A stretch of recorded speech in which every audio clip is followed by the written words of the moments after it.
ওই যেহেতু এই পৃথিবীতে নাই, ওরে নিয়ে এত ক্লিয়ারিফিকেশন, ওকে নিয়ে এত কনভারসেশন আমার কাছে মনে হয়েছে যে দরকার নাই। আমি বরাবরই আমার সংসারের ব্যাপার, আমার ঘরের ব্যাপার আমি ঘরে রাখতে পছন্দ করি। সেই জায়গা থেকে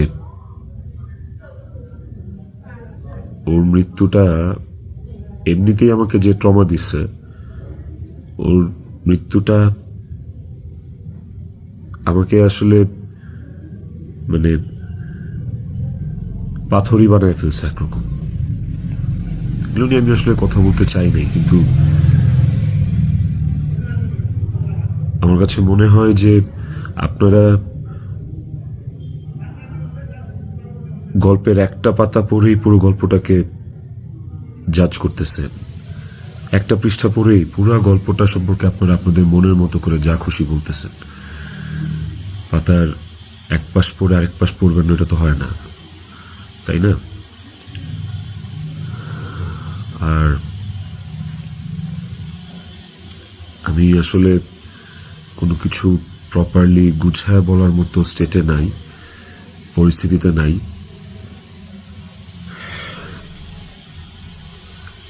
আপনাদেরকে আমি কয়েকটা কোয়েশ্চেনের অ্যান্সার দেওয়ার জন্য আসলে ভিডিওটা করতেছি, যে প্রশ্নের উত্তরগুলি আপনাদের কিছুটা হলেও কনফিউশন দূর করবে।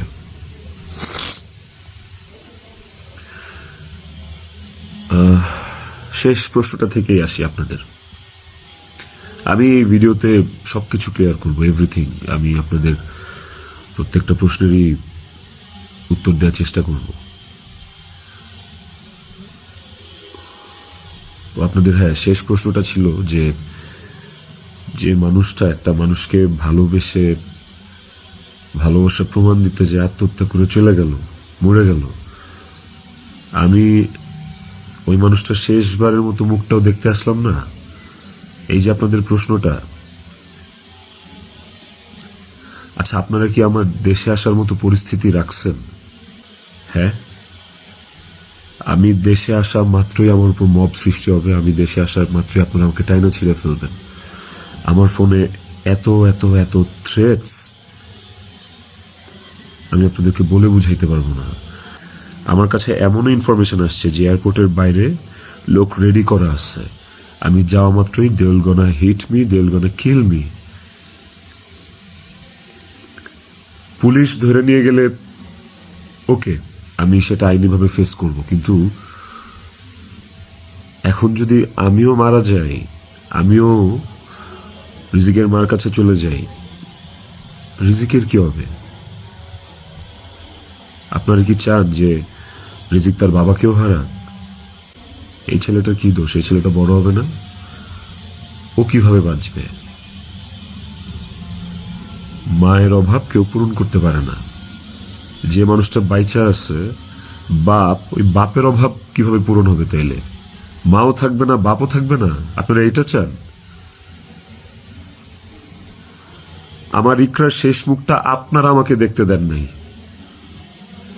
আমার ইকরার শেষ মুখটা ইকরার পরিবার আমাকে দেখতে দেয় নাই।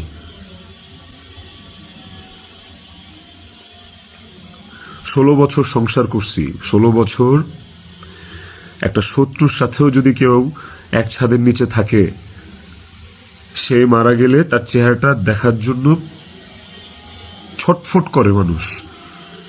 আর আমার বউ ছিল, আমি ভালোবাসা তার বিয়ে করছি, ওই মানুষটা মারা গেছে, তার শেষবারের মতো তার চেহারাটা আমি দেখবো না?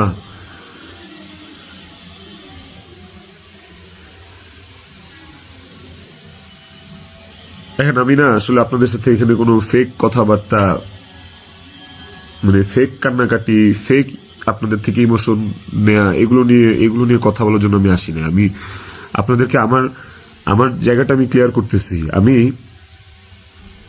নাম হয়ে গেছি।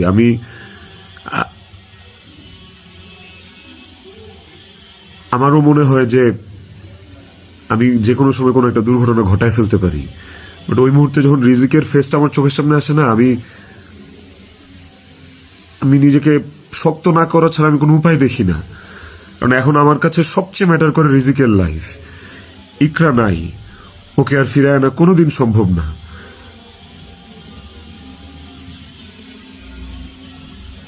আমার কাছে এখন সবচেয়ে বেশি প্রায়োরিটি হচ্ছে রিজিকের জীবনটা। আপনারা না রিজিককে ভালোবাসেন, আপনারা না রিজিককে নিয়ে অনেক কনসার্ন। এই যে এত এত গালি আর হেট্রেড আমাকে নিয়ে, এত কিছু, সব কিছুর অ্যান্সার আপনাদেরকে আমি দিব। তার মধ্যে একটা জিনিস আমাকে একটু হলেও স্বস্তি দিছে, সেটা হচ্ছে যে আপনারা রিজিককে নিয়ে অনেক কনসার্ন।